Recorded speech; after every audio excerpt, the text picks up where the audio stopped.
औज़ुबिल्लाहिमिनश्शैतानिर्रजीम बिस्मिल्लाहिर्रहमानिर्रहीम अल्हम्दुलिल्लाहि रब्बिल आलमीन। आज हम जिस मौजू पर गुफ्तगू करने जा रहे हैं वो है MD-CAT की बायोलॉजी। ये पोर्शन इंतहाई अहम है, वो इस लिहाज से कि स्टूडेंट्स को पता ही नहीं होता कि इसकी प्रिपरेशन कहाँ से करें, फेडरल की बायोलॉजी करें या PTB की बायोलॉजी करें। तो उसका इंतहाई आसान सा जवाब ये है कि चूँकि UHS है तो फोकस आपका होना चाहिए PTB की तरफ। मगर उसके साथ ही क्योंकि PTB में अधूरे कॉन्सेप्ट्स हैं, चंद एक ऐसे चैप्टर्स हैं जिनके लिए आपको फेडरल की तरफ जाना चाहिए। तो मैंने फर्स्ट ईयर और सेकंड ईयर की प्रिपरेशन में डिवीजन्स की थी। फर्स्ट ईयर के भी 2 पार्ट बनाए थे, सेकंड ईयर के भी 2 पार्ट बनाए थे। तो मैं आज आपको उस पार्टीशंस का बताऊंगा। So let's start with the preparation of first year. First year के PMC में टोटल 11 चैप्टर्स हैं, तो वेटेज के लिहाज से फर्स्ट ईयर ज़्यादा अहम है। तो फर्स्ट ईयर में कुछ चैप्टर ऐसे हैं कि जिनकी प्रिपरेशन आपको सिर्फ PTB से करनी है। इन चैप्टर्स में kingdom Monera, kingdom Animalia, transport and bioenergetics, ये 4 चैप्टर शामिल हैं। इनको सिर्फ PTB से करें क्योंकि इसकी वजह यह है कि PTB में इनके मुतालिक इनफ मटेरियल मौजूद है, आपको बाहर जाने की ज़रूरत नहीं है। लिहाजा इन 4 चैप्टर्स को सिर्फ PTB से करने से इंशाल्लाह आपकी बहुत अच्छी प्रिपरेशन हो जाएगी। आपको इनके लिए फेडरल की तरफ जाने की ज़रूरत नहीं है। जैसा कि मैंने पहले जिक्र किया, हर चैप्टर की प्रिपरेशन डिफरेंट है। सो सेकंड पार्ट आता है जी दी सेल का। The cell chapter is very very important और इसके लिए आपको फेडरल लाजमी करनी चाहिए क्योंकि जो PTB है इसके मुतालिक इसमें बहुत कम मटेरियल लिखा हुआ है, जबकि फेडरल में काफ़ी एलेबोरेटेड है। लिहाजा दी सेल को आप फेडरल से लाजमी करें। और उसके बाद बायोमोलिक्यूल्स। अगर बायोमोलिक्यूल्स को देखा जाए तो ये इंतहाई अहम चैप्टर है, लेकिन PTB में इसके मुतालिक बहुत कम लिखा हुआ है। लिहाजा फेडरल की तरफ आप जाएं और इस चैप्टर को ख़ास तौर पर गौर से आपने फेडरल से करना है। PTB से तो रीड करना ही करना है, लेकिन आपने फेडरल से भी लाजमी इस चैप्टर को करना है। कोई भी सब्जेक्ट हो, अगर चैप्टर शॉर्ट है, उसकी वेटेज कम है, तो आपको सिर्फ PTB पर महदूद नहीं रहना चाहिए, बल्कि उसके लिए आपको आउट ऑफ द वे जाकर तैयारी करनी चाहिए। जैसा कि बायोलॉजी में दी इंजाइम्स हैं, इस इंजाइम्स चैप्टर की PTB में बहुत कम एक्सप्लेनेशन है। लिहाजा फेडरल से ये करना इंतहाई अहम है, आपने फेडरल से इसको लाजमी करना है। जैसा कि आप PTB में देखते हैं, इनहिबिटर वाला टॉपिक इंजाइम का हाफ पेज पे भी मुश्किल लिखा हुआ है, लेकिन फेडरल में ये 2 to 3 पेजेस पर एलेबोरेटेड है। सो फेडरल से करना बेस्ट वे होगा। और ज़रूरी नहीं है कि वहाँ से MCQs आए, ये है कि आपका कॉन्सेप्ट ज़रा अच्छा हो जाएगा। Then comes the turn off kingdom Monera. Kingdom मोनीरा PTB में इनफ लिखा हुआ है, उसके लिए आपको ज़्यादा बाहर जाने की ज़रूरत नहीं है। लिहाजा किंगडम मोनीरा यानी कि बैक्टीरिया आपने सिर्फ और सिर्फ PTB से करना है। और PTB में आई थिंक इनफ एक्सप्लेनेशन है, इसकी बाहर जाने की आपको ज़रूरत बिल्कुल नहीं है। उसके बाद है जी दी एसेलुलर लाइफ यानी कि वायरसेस। यह चैप्टर PTB में इनफ लिखा हुआ है, लेकिन उसके बावजूद UHS जो है वो फेडरल की तरफ जाता है। लिहाजा इस चैप्टर की प्रिपरेशन फेडरल से लाजमी करनी चाहिए। मोस्ट इम्पोर्टेंटली कि जो क्लासिफिकेशन लिखी हुई है वायरसेस की वो PTB में नहीं है, तो वो है फेडरल में। तो वायरसेस की क्लासिफिकेशन फेडरल से करनी चाहिए। पिछले साल भी एक MCQs उसी क्लासिफिकेशन में से आया था, इस साल दोबारा सेम MCQs रिपीट हुआ है, वही का वही बिल्कुल। So this chapter should also be prepared from federal as well as PTB। बाद है जी bioenergetics. Bioenergetics chapter concept के लिहाज से इंतहाई अहम है। आपको इसकी जनरल कॉन्सेप्ट्स पता हैं तो आपको सिर्फ PTB करनी चाहिए। फेडरल में ये काफ़ी मोर देन इनफ है।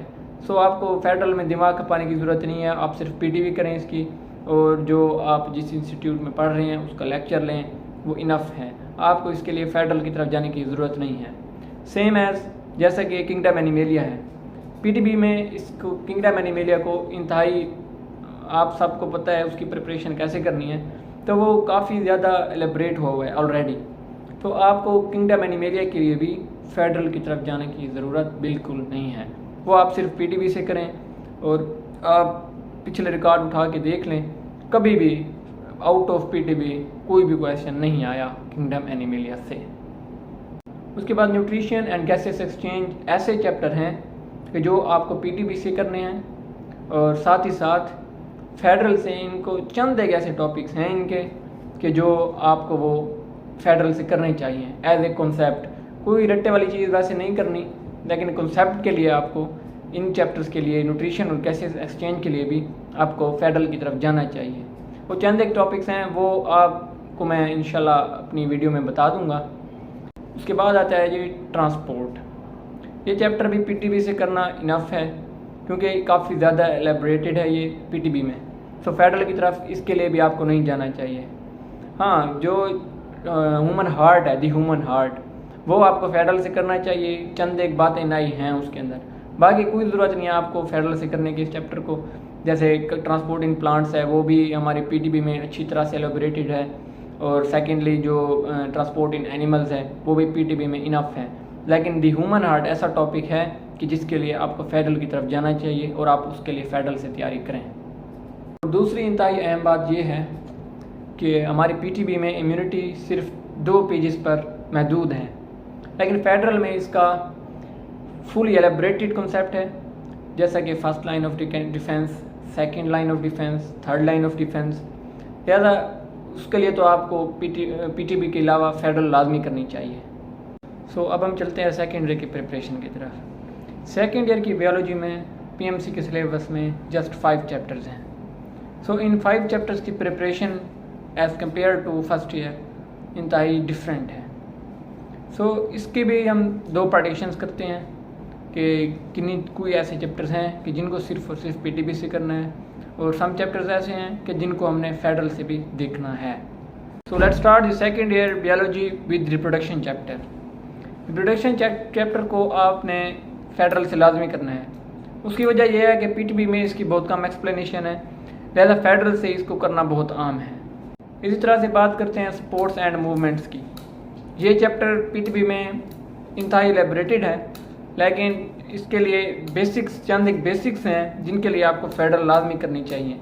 जैसे बोन्स की लेयर्स हैं, या इसी तरह से मसल्स की लेयर्स के बारे में पीटीबी में नहीं लिखा हुआ, तो उसके लिए आपको लाजमी फेडरल की तरफ जाना चाहिए। So let's discuss coordination and control. Coordination and control में 2 सब टॉपिक्स हैं, chemical coordination and nervous coordination. PTB में ये मोर देन इनफ लिखा हुआ है, इसके लिए फेडरल की तरफ जाने की बिल्कुल ज़रूरत नहीं है। चंद एक कंट्रोवर्शियल चीज़ें हैं कि जो फेडरल में और तरह से हैं और पीटीबी में और तरह से हैं, तो आपने पीटीबी को फॉलो करना है। इस चैप्टर के लिए आपको ज़्यादा बाहर जाने की ज़रूरत बिल्कुल नहीं है। वेरिएशन एंड जेनेटिक्स भी पीटीबी में इनफ है, इसके लिए भी आपको फेडरल करने की कोई ज़रूरत नहीं है। आप सिर्फ पीटीबी से ये करें चैप्टर। इसके लिए आपको यह है कि जो कॉन्सेप्ट्स हैं बेसिक्स, वो आप अच्छी तरह से समझें, उनको आप अप्लाई करें। इस चैप्टर की प्रैक्टिस आपको लाजमी करनी चाहिए। और चैप्टर्स की प्रैक्टिस बायोलॉजी में ज़रूरी नहीं है, बस आप जो है वो सिंपली बुक करें। And the last one is evolution. ये चैप्टर भी बायोलॉजी में इंतहाई अहम है, इसलिए कि 3 से 4 MCQs इस चैप्टर से हमारे जो UHS MD कैट है उसमें लाजमी आते हैं। उसकी वजह यह है कि ये चैप्टर इंतहाई शॉर्ट है, बच्चे इस पर कंसंट्रेट नहीं करते और ये समझते हैं कि इस चैप्टर में कुछ भी नहीं है, लेकिन इसकी हर एक लाइन को आपने अच्छी तरीके से करना है, ज़हन नशीन करना है। और इसके MCQs कोई मुश्किल भी नहीं आते, सिर्फ यही लाइन होती है बुक की, वो बच्चों ने सही रीड नहीं की हुई होती और वो गलत इसका निशान लगा देते हैं। सो ये थी मेरी आज की MD कैट बायोलॉजी की वीडियो। अगर आपको कोई भी टॉपिक या कोई भी चैप्टर में से कोई बात समझ ना आए तो आप कमेंट सेक्शन में मुझसे पूछें, मैं इंशाल्लाह आपको उसका बेहतरीन जवाब दूंगा। Thank you. अल्लाह हाफिज़।